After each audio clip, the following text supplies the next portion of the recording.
Everybody give a big round of applause for Emmy-nominated actor Mr. Jack Scalia, a friend of mine and a wonderful patriot of this country. Jack, come on. Good morning and welcome. I'm Jack Scalia. I want to say welcome to all of you to the rolling Memorial Day tribute, honoring our men and women in uniform who have served, sacrificed, and of course those who have paid the ultimate sacrifice, the giving of their lives so that we could enjoy the liberty and the freedom that we do here in the United States.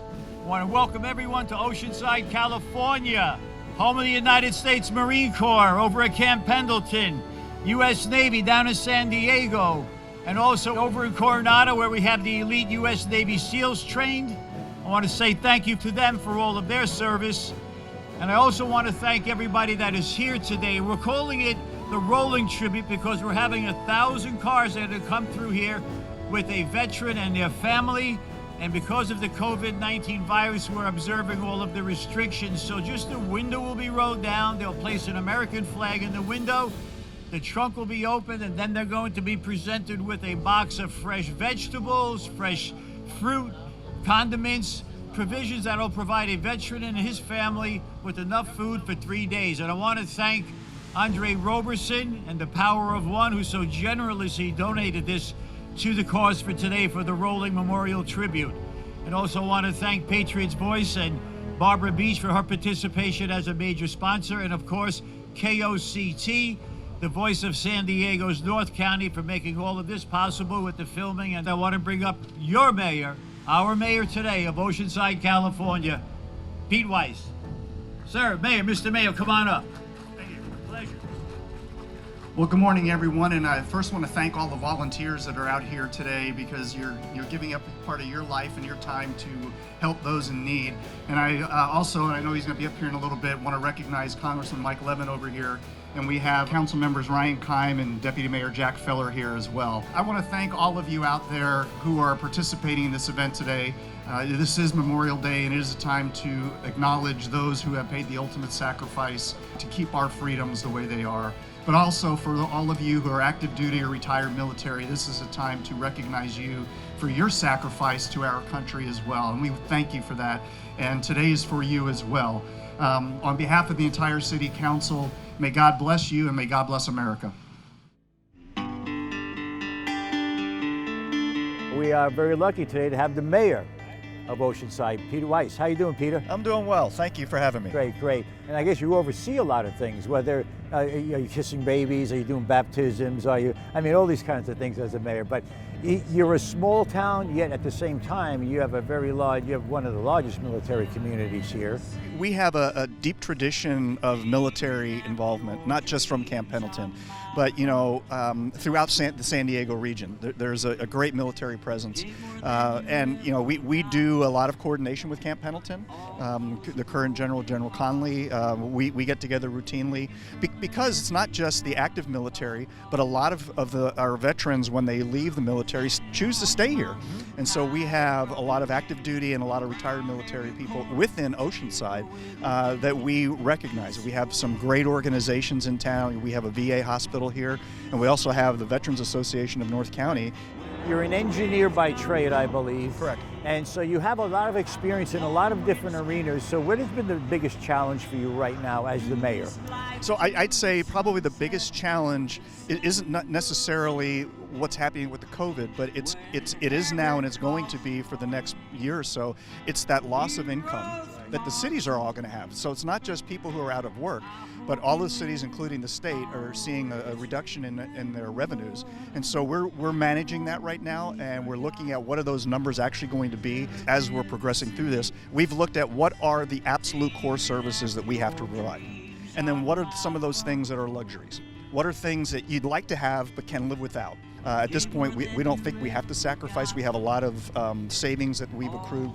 We have money in the bank that we've set aside for just these types of situations. So I think Oceanside, will work out well.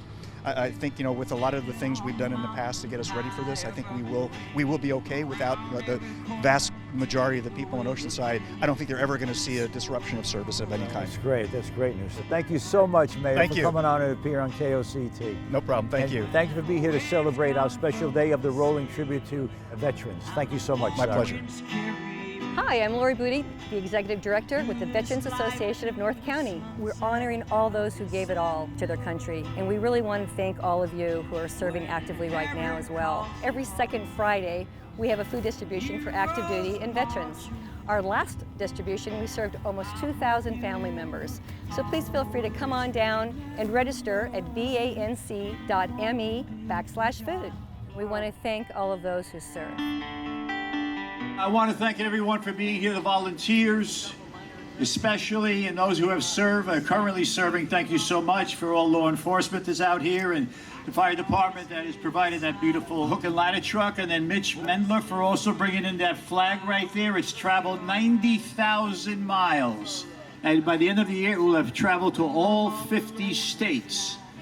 I would like to bring up your congressman for all of the North County area, District 49, your guy, my guy, Congressman Mike Levin.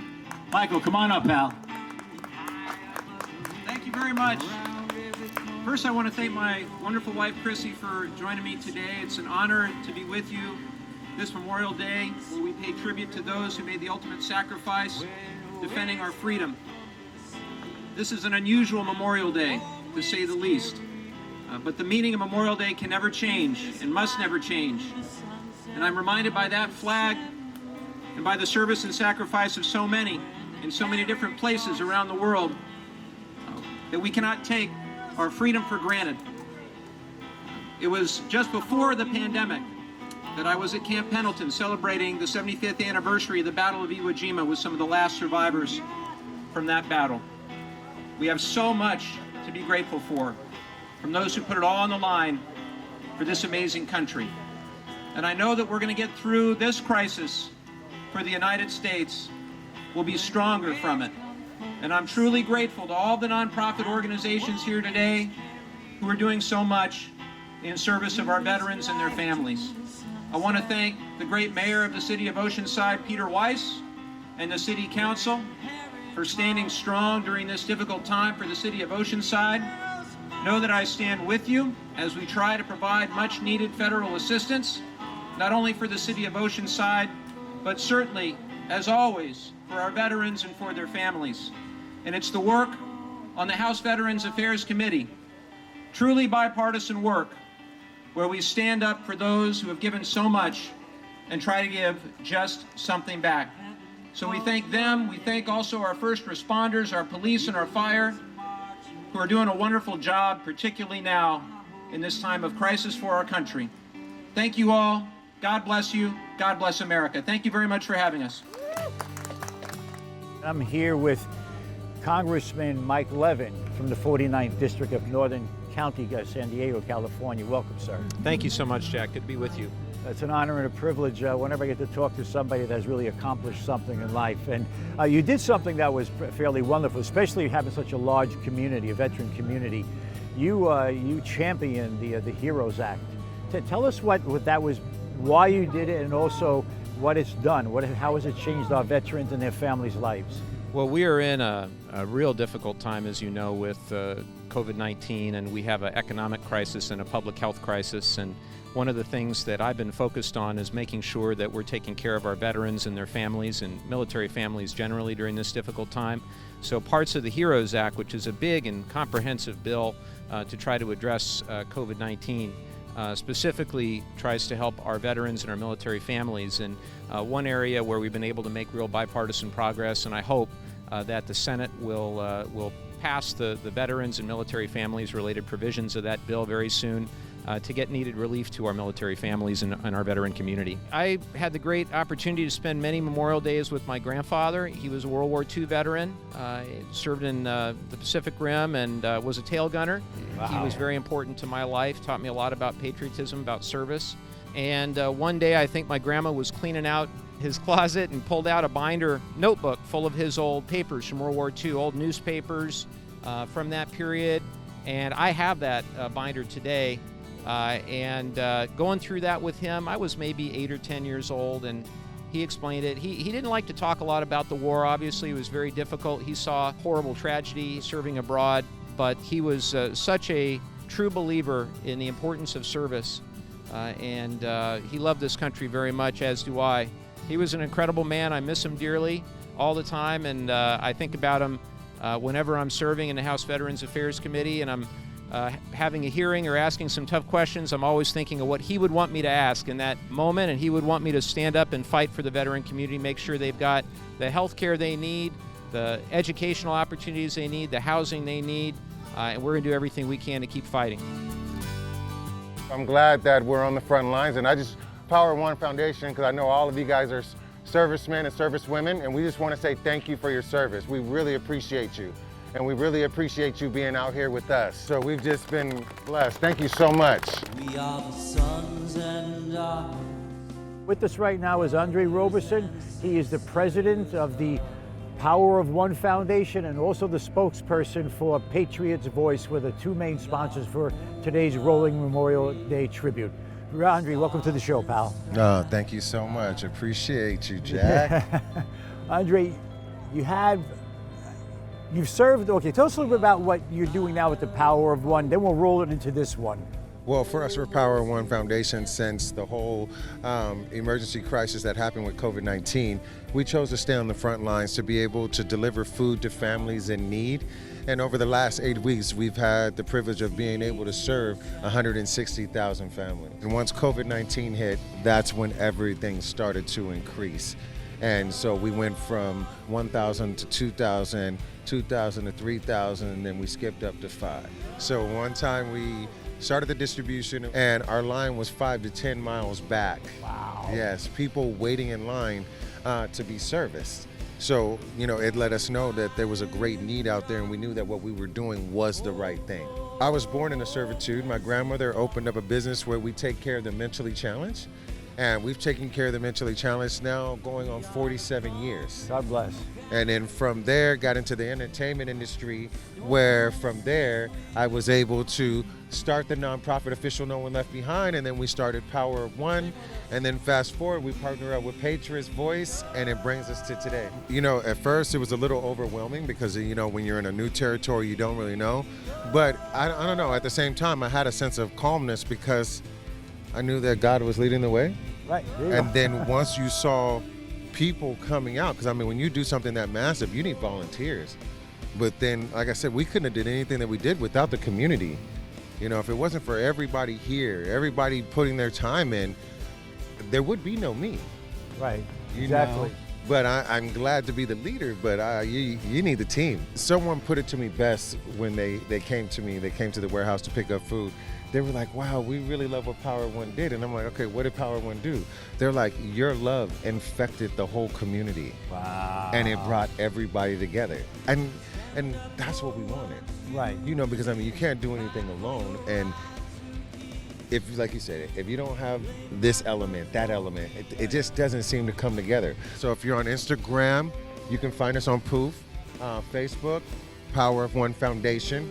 But the best way to actually find our social medias and everything is going to our actual website, which is www.powerofone4foundation.org.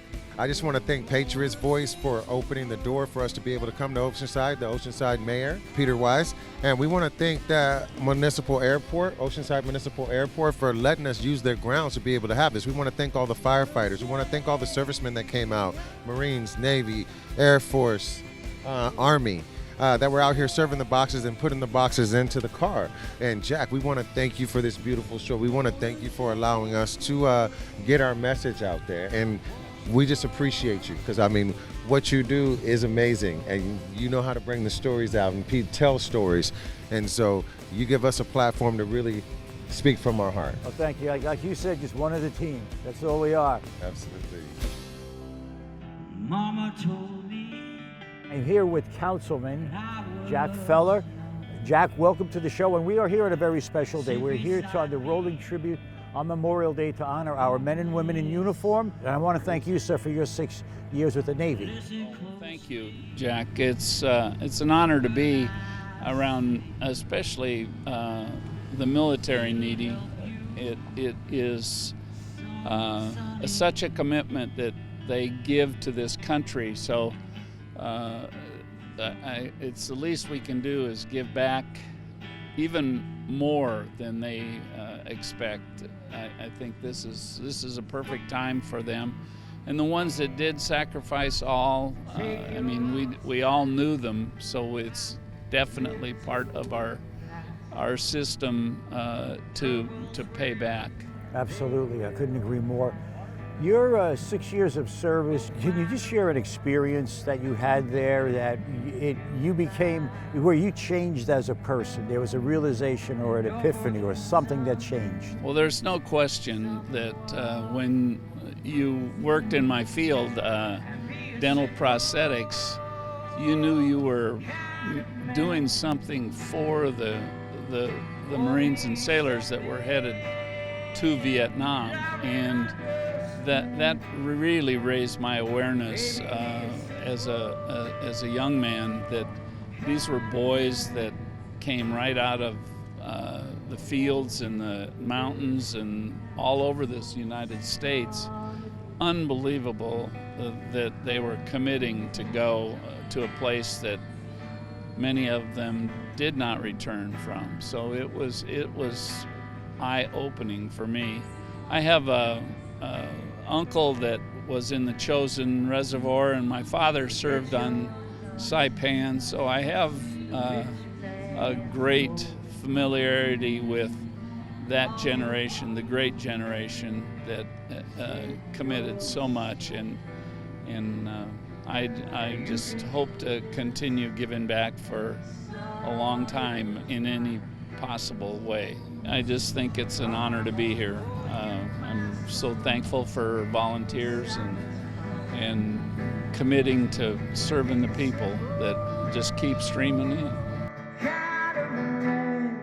I'm here with Councilman Ryan Kayam, and Councilman, welcome to the show. And you were a police officer, and then you've continued for 10 years. Then you continue your career working with law enforcement. So please share a little bit about what it's being in Oceanside as a patrolman, as an officer, and then we'll go from there. Yeah, so growing up in Oceanside and learning the city and then getting a chance to work as a police officer here was incredible. Anybody that has spent a lot of time in Oceanside, you understand just how unique our city is.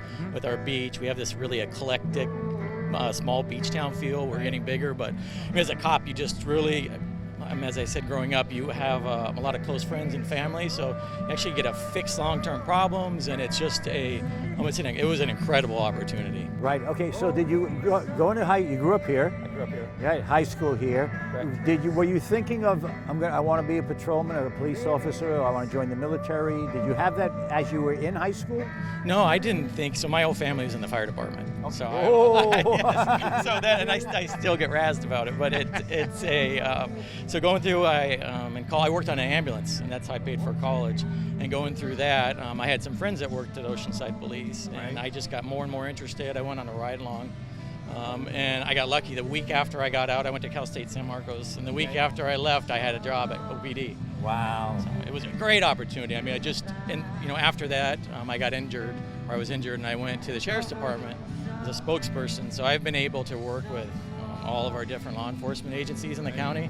And you get to really appreciate Oceanside, and I think we have the best police department in the county, hands down.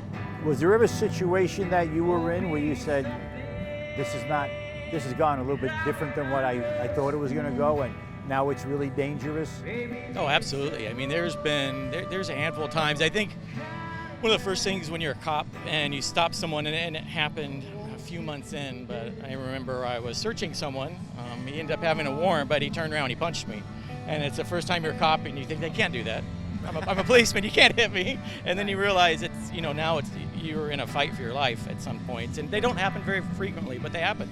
And I mean, that's when you really have to count on your partners and even the community. And I mean, for us, when I could tell you, when I pull a car over, I might have information that there was a drug deal or that someone was wanted in the car for a warrant, or I might just have someone who ran a stop sign in front of me, but I don't know any of that when you're walking out. Right. And so you're talking on the radio, you're trying to tell everyone where you're at, You have to put up the license plate, and then you're looking at the car as you walk up. And all this happens in just a couple seconds. And, you walk slowly up, but you have to look at passengers, what's in the car, does it all make sense? And usually, I think everyone has that natural sense of, is this right or is this wrong? Right. And 99% of the time it's right, but then you have to, that's a challenge, I think. What makes you a good, I use the term cop, what makes you a good cop or a bad cop is how you can change gears to say, this is someone who just rolled a stop sign who either gets a warning, they might need, they might get a ticket, or is this someone who's very dangerous? And how do you switch back and forth? That's the challenge. Right. Do you have a lot of interaction with Camp Pendleton and the Marines that are there? Camp Pendleton has really made Oceanside what it is today, and Oceanside Police, we have a good majority that are retired Marines, and they just they're partners in a certain sense. Camp Pendleton obviously worked with MPs, but I can't tell you how many times I've been on a call where I've needed help or a car accident, and a Marine's the first one to pull over and offer help and just do the right thing. And I just it's fantastic to have them next to us here. Yeah, well, the expression, the most dangerous person in the world is a bored Marine. So if he's just driving somewhere and he sees a cop needs help, he's like, yeah, hey, training. Yeah, no, it is. I mean, and that's what we really do. You meet some fantastic people that are deployed here, and it's a pleasure to work with them. Councilman, I want to thank you so much for appearing on KOCT, sharing your experiences as law enforcement, and the continuing service you're giving and participating in with the Oceanside community. I want to thank you for your 10 years of service, and look forward to having you back on the show again. Thank you, and again, I want to, from the whole Oceanside City Council, thank our men and women in uniform for everything they've given to us, and we get to see it here on a daily basis, and it's just wonderful. With us today, our guest is United States Marine Corps Sergeant Major retired Bill Burney. He is also the president of Front and Wave Credit Union. Welcome on being on the show, sir. It's a pleasure to be here. Well, retired Marine, 26 years with the U.S. Marine Corps. Thank you for that service, sir. I want to ask you, because you continued your service from being a Marine for 26 years, and now you've moved into the area of financing. How are you continuing to work with the Marine Corps and the community? Well, I've been blessed because I got to serve as a Marine, which I really love to do, and now I get to help take care of them. My transition was basically the last 8 or 9 years I was in the Marine Corps. I worked on my degree at night in between deployments, and I volunteered at the credit union on the supervisory committee for 8 years. And when I retired, they hired me. So in 2017, we decided that we were really going to get serious about this, about financial education for these young men and women in the Marine Corps and the Navy, and we created a military relations team. And all three of the people on that team are retired Marines, 2 sergeants major and a chief warrant officer. All 3 are certified financial educators, and they're all over the bases all the time in front of Marines, teaching personal financial education, supporting unit awards. I can't tell you how many K-bars we buy every year for plaques and things like that for all these young Marines that are excelling in their roles. We partner with Marine Corps Community Services and a bunch of different organizations on the base, like the Armed Services YMCA, to talk with these Marines and help them out. We obviously serve their financial needs and lend borrowing needs, and so they can buy their first home, those sorts of things. But we're also very involved in the community. For instance, I'm the immediate past chair of the board, on the board of directors of the Oceanside Chamber of Commerce. I'm on the board of the Camp Pendleton Historical Society. I'm on the board of the Moonlight Cultural Foundation. That's the work I do out in the community. And we've got a team that works the community as well. We sponsor the turkey trot, those sorts of things here in Oceanside. But we really work hard on the personal financial education. We try to catch them as soon as they get in the Marine Corps, because I think if we can get them on the right foot from the very beginning, that'll help them tremendously throughout the rest of their lives. Absolutely. I'm Mia Roseberry, Executive Director and co-founder of Wounded Warrior Homes, and my husband Steve and I are here today to help this amazing event and distribute food. And I don't know how many cars have come through, I lost track. It's just such an honor to be able to support the community through this amazing event and distribute food and help with traffic and fold the flag and honoring all of those who have sacrificed. It makes me cry every time I think about it.